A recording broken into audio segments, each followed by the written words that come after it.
All right, I'm pleased to be joined by Rose Zhang. For anyone here in the chat, if you'd like to ask Rose a question, please let me know in the chat function so we know to call on you. I'll just kick things off here, Rose. I know you had a 7:30 tee time. You've seen this course, but here you are, your second season as an LPGA Tour member, technically, at the Tournament of Champions. What is it like to kick off your event here? It's super exciting just to be here at Lake Nona. Last time I was here was at the Curtis Cup practice session with Captain Sarah Ingram and all my other friends. But to come back and kind of see the course and have this be the kickstart of my 2024 season, it's just really cool. So really excited. I don't really know what's going to happen, but I'm prepared for anything. We last saw you at the Grant Thornton Invitational, and we spoke with Lydia, who said, you know, it's a little bit of a short and off season to get here. What was it like preparing for this first event? It's been very interesting because with the short off season, it's not something that I'm super used to. I'm used to kind of having 2-3 months off, especially with amateur golf. So with that in mind, coming into this event, it was a little bit of a hustle to kind of get things in order. I have new clubs in the bag. I'm trying to figure out my putter situation, and you know, health-wise, there's been a lot happening too. So like just a little bit of adjustments here and there, which kind of, I guess, throws off your little off-season schedule. I also moved, so I've been moving 3 different places, moving from Irvine to Vegas, Vegas to Stanford. So, and I also finished week 1 of school. So there's been a lot of moving parts, but it's been fun. You're not busy at all. A couple questions that have come in. So how are you balancing that class and workload with kind of your practice schedule, and how do you plan on kind of balancing that, especially through the beginning of the season? Right. Well, this is the only event that I'm playing in January, and then going to March, I'm going to start my season back up again at Palos Verdes. So it gives me a little bit of time to kind of do a bunch of prep work in between and a lot of school. But I did finish week 1, and I'm currently missing week 2, which some of my professors aren't too happy with. But, you know, once that's all settled, we've just been doing a lot of work outside of practice, and I think it's time to really just get dialed and grind on the golf course too. We were just talking about it off camera, Yes. but you do have a little bit of homework this week. What homework do you have? And what classes are you taking this semester? Right. So I'm taking a stats class. So I had to finish a P-set last night at around 12:30. And then, you know, this morning was a very early pro-am time. So didn't have too much time to rest. But I'm also taking a journalism class, and then a political science class, finally a media psych class. So everything's, you know, it's really interesting, but it is a full course load. So I'm very well prepared to have some late nights. Coming for our jobs, Rose. I will open it up. Brentley? What have you learned in the journalism class so far?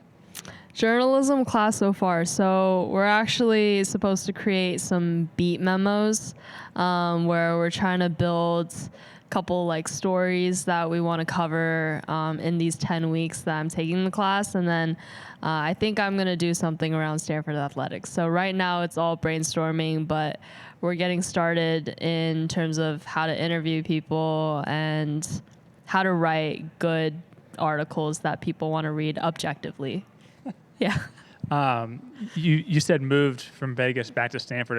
Is that just for school, and then you'll be back in Vegas once school's over? Or? Yes, 100%. So, yeah, just the transition from moving out of state and being in Vegas is not something that I really called for in this off season, but figured it was a really good time to do so. And then I just have a bunch of stuff there. But then I also realized, I have to go to Stanford. So I had to move some of my stuff back up to the Bay Area. And then you mentioned new clubs. Was this something where you eventually would have had to transition into new clubs because you kept using the same ones that you used in college, or is this just new year, new equipment that Callaway has? Right. It's both. The AI smoke paradigm has been really, really good. And I think woods wise, it's always the little alterations and there's always new product that's coming out. So being able to adjust to those is not too bad, but I have changed my irons. And with the irons now, they're not the Apex Pros that I played my whole life. Ever since I was 13, I was playing Apex Pros, and now it's the Forge Starred irons, which I'm really excited to play, but it's also something very new. And then going from there is just trying to get dialed down with what the specs look like and what my gapping is for all the rest of my clubs. What do those irons allow you to do? Yeah, so the reason why I wanted to change them too was to have a little bit more accuracy in my distance control. So even though I was hitting really well with the Apex irons, there were some cases where, my ball was too hot coming out of the face, and it's been generating a couple different noises that I would probably not appreciate as much on the golf course. So with that in mind, these golf clubs are more precise with that distance control while being around the same number as what I had before. Babs? Did you say a new putter as well? Are you working a new putter in, or? Yeah, Figuring it out? I put the AI putter in. It's been quite interesting of a journey to find my putting back a little bit. Right before British Open last year, that was when my putter disappeared. So now it's kind of, transitioning to what feels good, how I can visualize putts going in, and there hasn't been a lot of practice going on. So trying to understand my lie angles and everything and the setup, it's just been a little bit of a transition, but hopefully, we're just going to have the confidence to keep rolling putts. Yeah. I mean, it sounds like as you dive into all this new equipment, you learn a lot about your specs, your swing, what's that journey been like? Yeah, it's been really interesting because I in my opinion, it's really cool.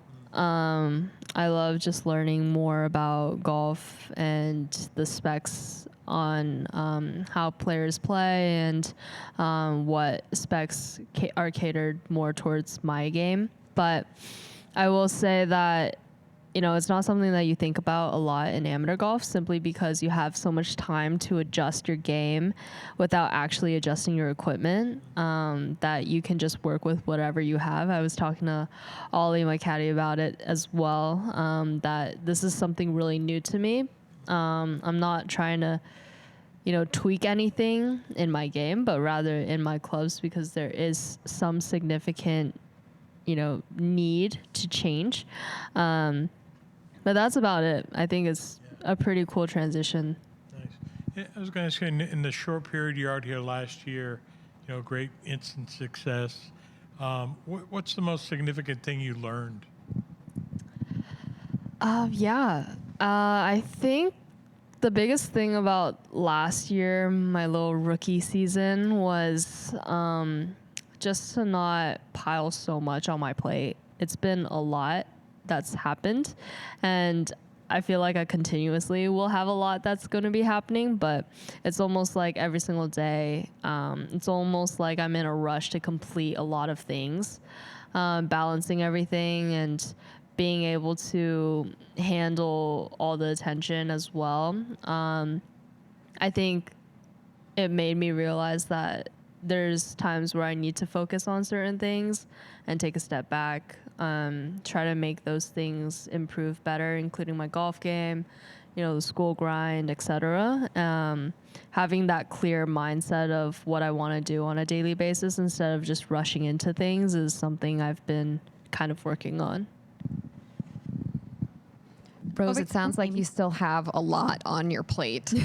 How are you prioritizing with so much going on? Right. It's still a work in progress. I think I'm learning a lot more as there's more things coming my way. But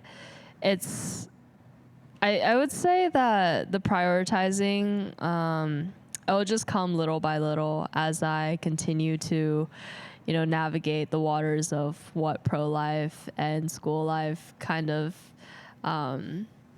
intervene with each other. But also, since I'm now kind of a grown adult, like I have to actually figure out everything else, just including moving houses, all the paperwork and stuff. But I think the people have really helped me in my life, like from my team to my family, friends.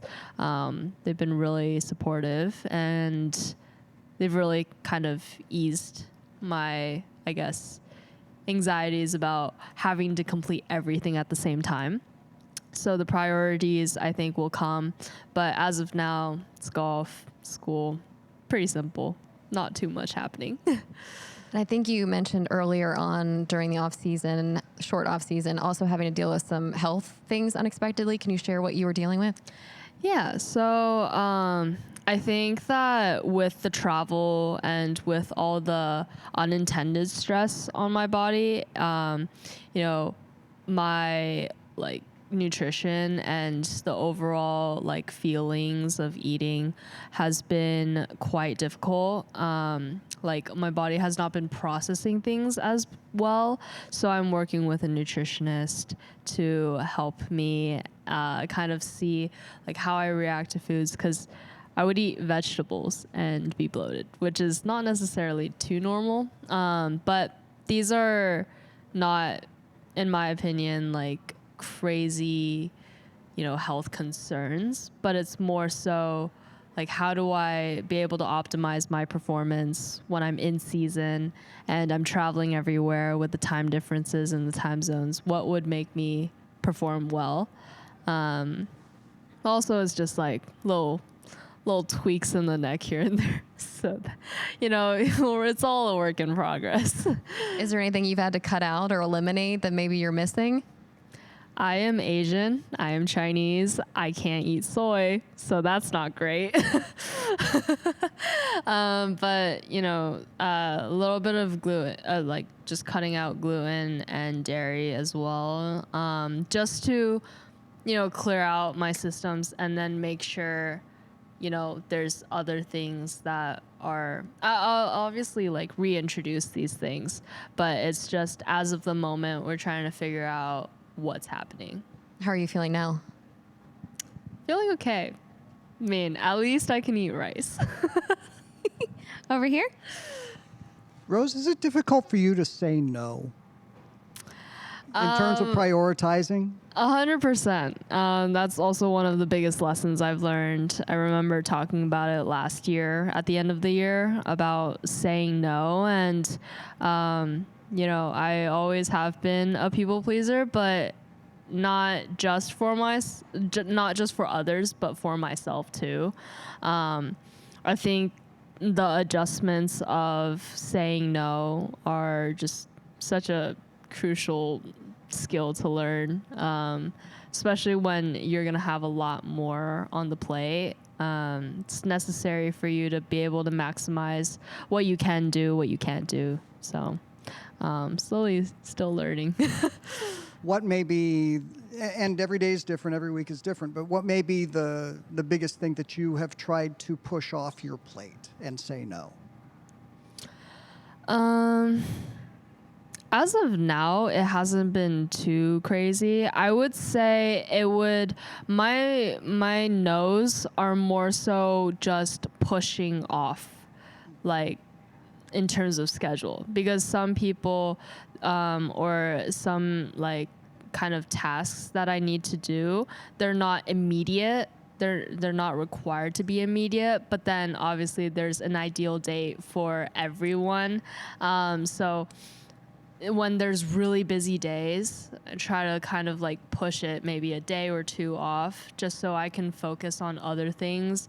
You know, when it comes to practice, when it comes to PT, etc. Like those are probably more so the priority, and then I revolve everything else around that. Before it was like, oh, people have asked me to do this, therefore I have to make this the priority rather than my own game, you know, responsibilities, etc. So it's more so the rearrangement of responsibility.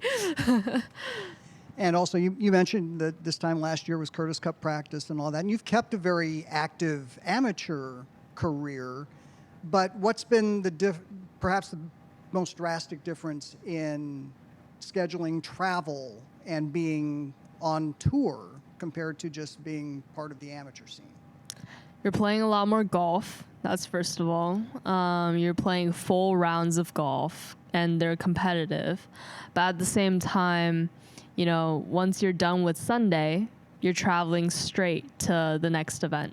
And usually in amateur golf, they're only probably 3-4 days long max. Those are like really long events. And you have probably at least a week or two to go back, settle in.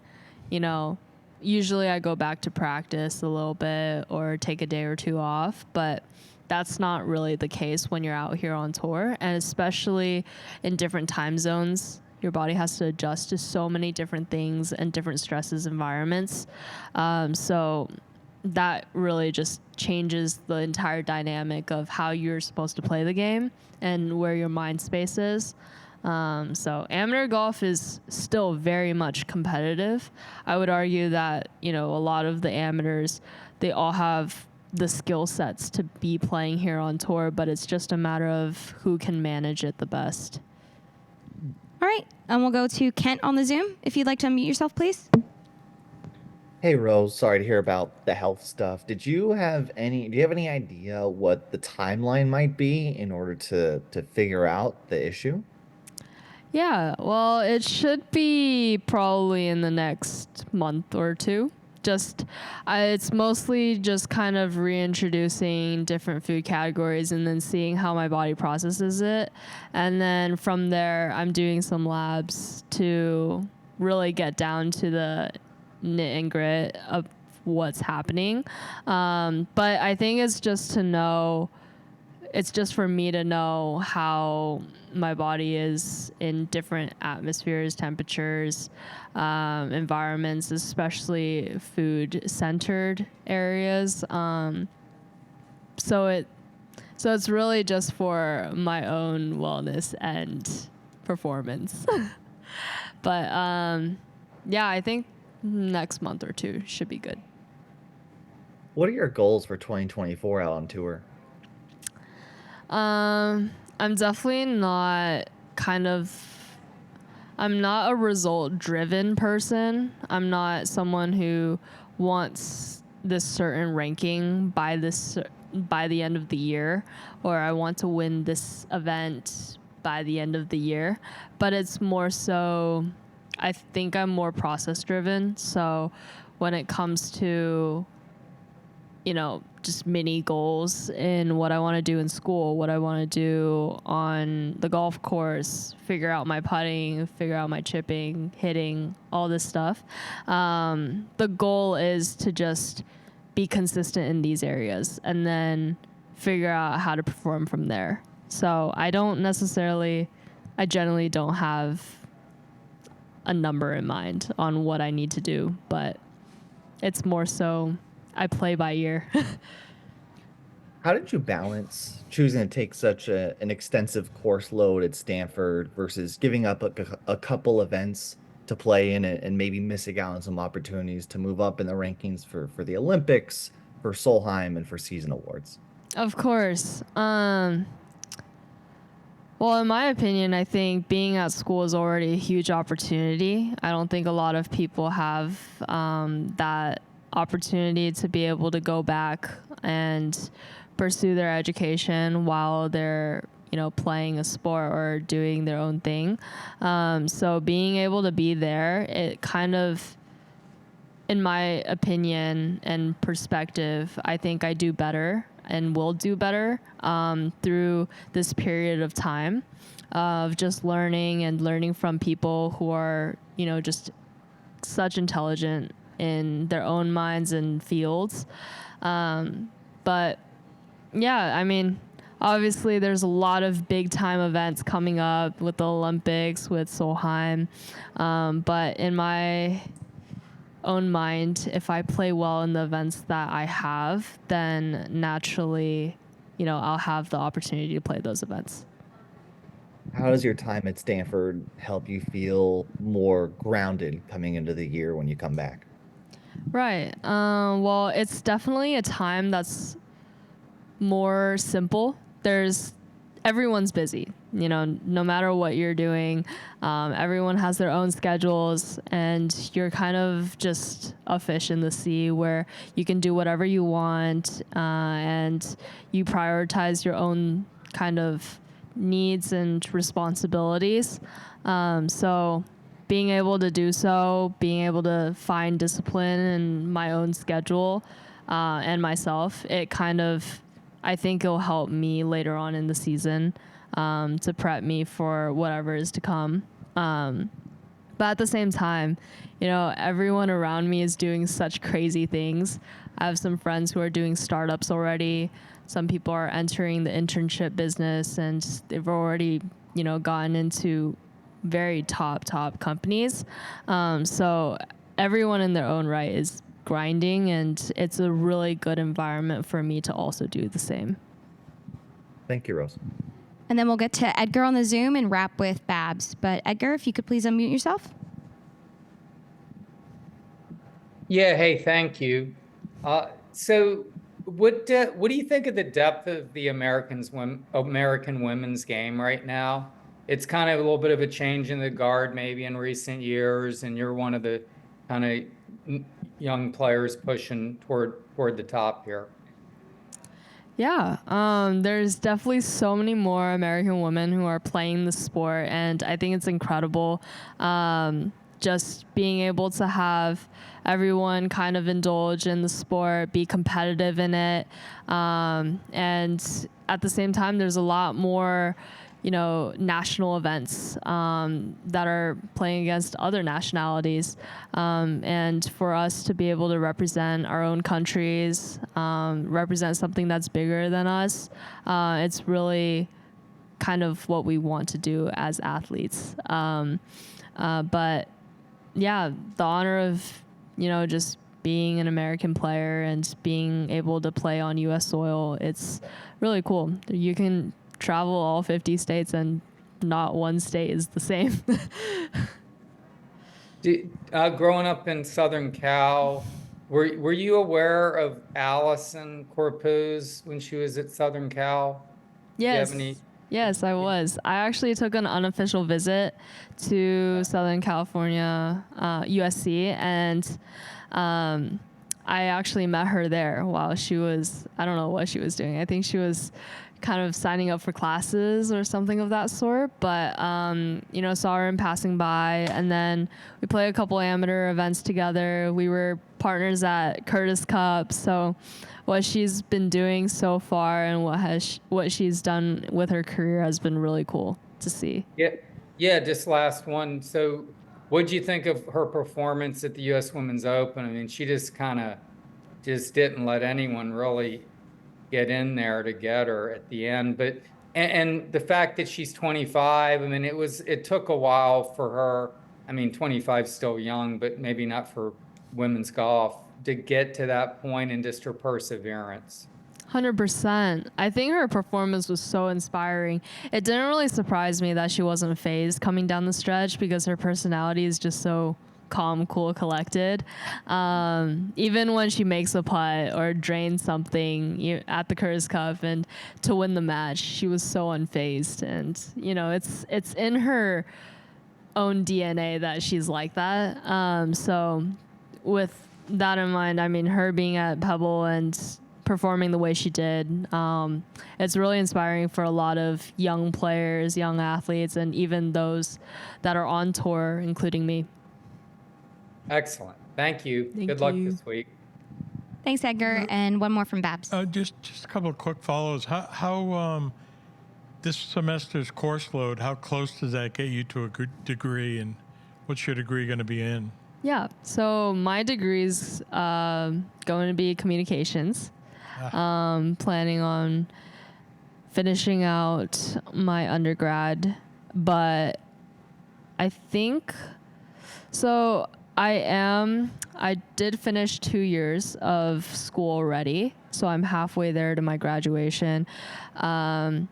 Stanford has a requirement of 180 units, so 180. So, so exactly. So I already finished around 90-ish units, and I'm just gonna keep doing the 20 units per winter quarter. Maybe take a couple online classes if I'm allowed to, in other quarters, and then potentially, if I do all this, I'll graduate in 26, which is not bad at all because my regular graduation year is 25, and a lot of my friends are co-terming anyways, so they'll all be there probably just studying for their masters. And I was going to ask you a final one. The LPGA this year will play for $120+ million. As a player who's spent years chasing trophies, now you have money as an element. How does that change anything about how you go about things or how you view just the game itself?